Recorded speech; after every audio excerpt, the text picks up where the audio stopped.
What is up, guys? Team Woodman's here, and we got the Overlord deck profile. Just topped with this deck very recently. We had a case tournament. I made top 8.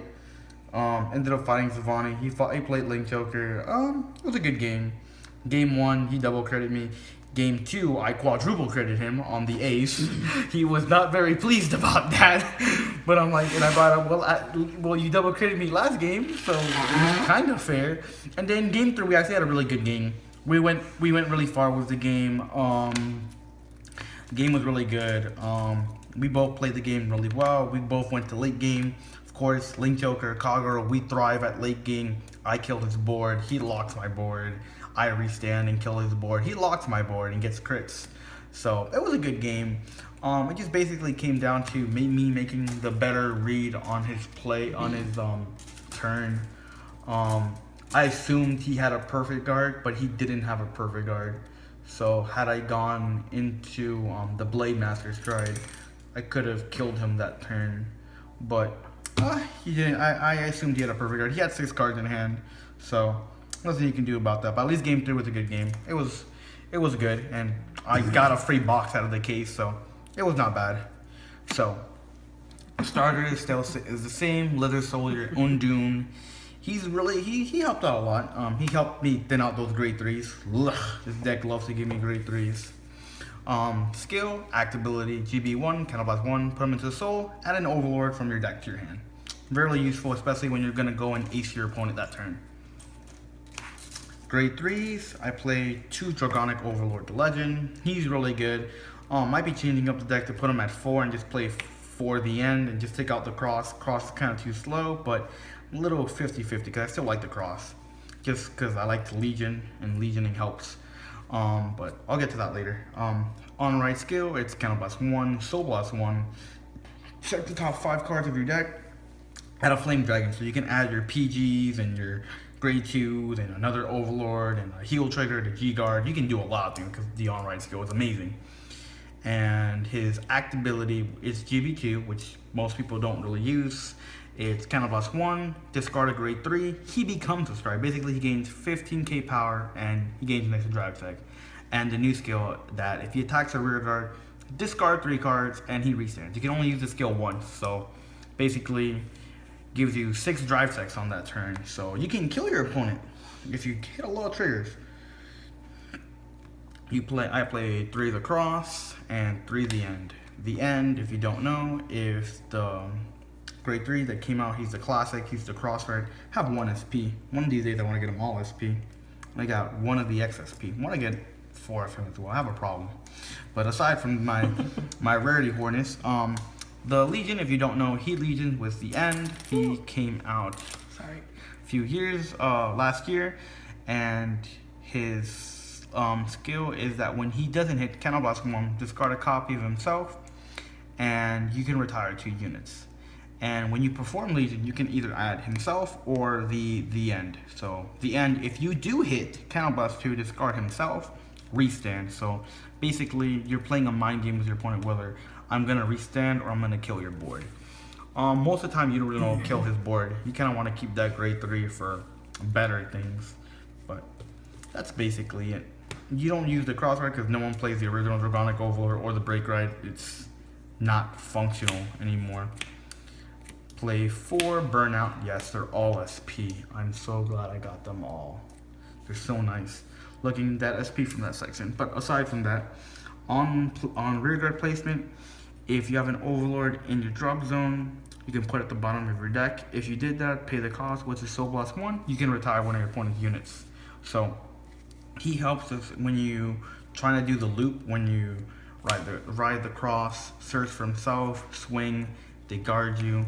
You rewrite another the cross, call these guys, Soul Blast 1, then Legion, add this guy back to your hand. It's like a loop if you do it right. Then the best grade 2 in this deck is Nahalem.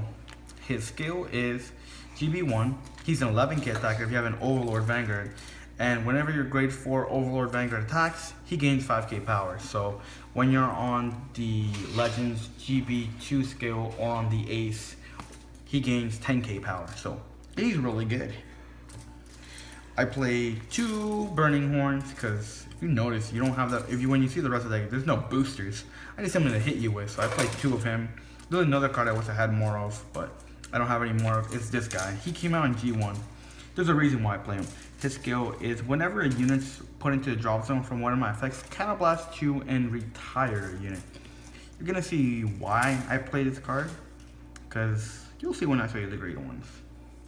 But grade ones, 4 unflip perfect guards, because I need to unflip. It's a flame dragon, and I can search it through the legend skill, so that's very helpful. 4 Belloc, because if his skill is GB1, if I guard you, and if the attack did not hit, and if my opponent has a rested unit, retire one of those rested units. This guy goes into play. Oh look, a unit was retired from one of my own skills, Counterblast 2. I'm killing your other unit. Basically, I guard it 1 attack, Counterblast 2, goodbye other attack. I just have to worry about the Vanguard.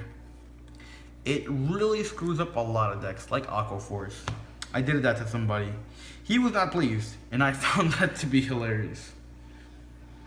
I play 3 Stride Enablers because you want a Stride, and 3 Conroe. 3 Stride Enablers because you need a Stride, and 3 Conroe because he's actually really good. He's an act ability. You can retire him whenever an Overlord Vanguard attacks. Unflip that, and unflip 2 damage, so countercharge 2. And then it's on rearguard placement, just like the Stride Enabler. You reveal a grade 3 from your hand, and you can add any Overlord to your hand. So he basically helps you get pieces. So another nice thing I like to do is Legion, add the end, and then call him, reveal the end, add another the end, discard some other card, and if you know your opponent doesn't have any any perfect guards or anything to guard, use this guy's skill, retire him, swing, unflip 2, counterblast 2, restand, swing, counterblast 2, unflip 2, counterblast 2, restand. So basically you're getting 3 attacks and you counterblast nothing. Pretty free for that little cool combo right there. Triggers. I play 5 draws. Reason I play more of the Seal Dragon, 2 of the Seal Dragon one is because if you have a booster behind the Holem, it's 18. So if you put this guy right behind and give the Holem 3k power, that makes him 21. So on the ace turn, you can make him 31. That's actually really good for numbers when you want to kill him. So if you have bad luck where you don't hit triggers, hey, 31 looks like you hit like a massive amount of triggers. So good numbers, that's why I put him at 3. I'm at 2. And then I play 3 Gatling Claw because I don't know what a starter is. I don't like starters, except for mine. So skill, counterblast 1, put him in the soul, kill a grade 0. I don't want you to have a starter. Then we play 7 crits. And 4 heals. 4 Flame Dragons because you want to search through it with the legend and be able to G-guard. And now for the G-Zone. Yes, I got the Camila sleeves. I'm so happy. She's a dragon. She's a dragon tamer. Alright, G-Guard. We got 3 of the best ones. We got 3 Johnny Bravos. If you don't know who Johnny Bravo is, that's Denial Griffin. That's what I call him. Because he looks at a column, and if he's like saying, "Sir, tell me how big that column is." Well, I'm Neo Nectar, and I'm swinging for 82 months. Just get out of here. He's there to just say, kill that enormous, huge Silent Column. You hit 3 crits, screw you. You're done. Get out of here. Counterblast 1, and you retire the unit that's attacking. He never hit you. And your opponent lost a card, so Denial Griffin is really good. Play 1 of the guy from Fire's Collection. If your opponent has less than 4 rear guards, he gains 5k. 4 or less rear guards, he gains 5k shield. So really good. We got this guy. We got the Feet Flare. I guess I got the G-Rare. Really nice. The foiling on him is actually my favorite from this set, more than Gurgwit. His skill is when he's placed in the Guardian Circle. If you have an Overlord Vanguard, Counterblast 1, select 2 grade 3s from your drop zone, put them at the bottom, retire all of your opponent's units in the back row. So if they were boosting, guess what? You're not boosting anymore. Go back to 26. So he helps to, upset a lot of decks. Like if your opponent's playing Abyss and he's gonna go for the restanding turn, well, guess what? You're not restanding. you're just gonna just swing for 22, or if you broke road, 32, and cool, I guarded you. This thing stops like a lot of decks. Stops Sanctuary Guard. It's really good. This card actually saved the deck. Really good card. That's basically all my G-Zone. I think I only play... No, I think I'm missing... Oh, I'm missing my Dismal. Where is Dismal? Oh no, I took out Dismal. I don't play Dismal anymore. Okay, so that makes more sense. Play 4 Ace. He's your restander. You need a restand. This is the deck that... This is Overlord. If you're not restanding, you're not playing Kagura. He's just like Victoplasma, Counterblast 2. He's an active ability just like Victoplasma, Counterblast 2. Flip a copy himself face up. He loses triple drive. He now has twin drive. When he attacks, you have to discard an Overlord, which is not that hard in this deck. This deck searches for Overlords. You add a bunch of Great 3s to your hand, and you discard that card, an Overlord, and another card from your hand. He restands plus 5k, so makes him a little bit better than Victoplasma. Except Victoplasma can discard anything, but that 5k power, man, could mean a game. Then finally, we got 4 Titans. The Blade Master starts, so his GB2 skill is act, Counterblast 1, flip a copy of anything in the G-Zone. For every face-up copy of him in the G-Zone, you retire that many units. If your Vanguard's in Blaze, he gains a crit. Blaze means if I have more Rigors than you, which is not hard in Kagura, because he retires, you got Burnout. It's not that hard to just wipe out your opponent's entire board, and then just swing with that massive crit. And then most people don't usually call that many units against Kagura, which to me is kind of like a mistake, because you're just making him freer. Then we play 1 Vortex Desire. When he attacks, flip up anything. I usually flip up a Blade Master Stride. That way when I stride into him, flip a copy of himself, retire 2 units. If this guy hits after you pay the cost, you get to retire 2 units. Basically, unless you're in Legion, you retire 3, because he retires for every Flame Dragon in the heart, which himself plus the card that you throwed over. So 2, or if in Legion, 3, which really happens. Play 1 Mustafa, skill, Counterblast 1, flip up anything, retire a unit, and then for every face-up copy in the G-Zone, if you select that many units, if a hit, you don't flip that many damage, so it's not bad. Never really use him. Then finally, 1 Sea Breeze, because I do play cards that are GB1, kind of want them to be active, and if your opponent plays the grade 2 game, cool, I'm going to get triple drive on you for Counterblast 2, and then I'll just call a grade 1, retire him, and make that cost free. Okay. But yeah, that's basically it.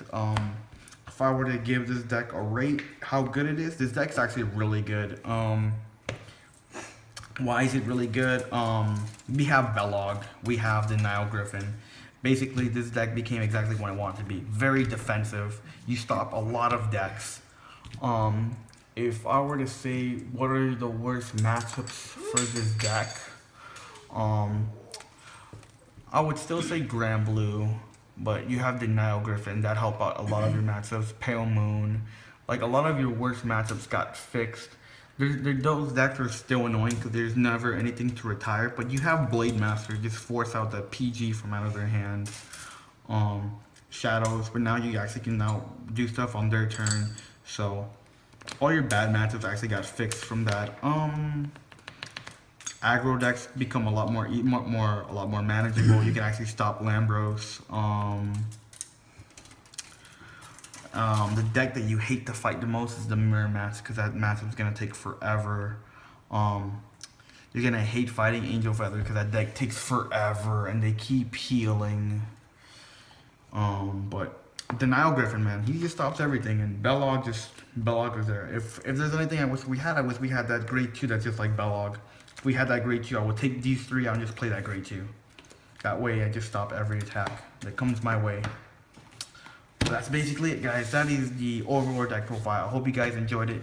Steam Movements, like, subscribe, sign off.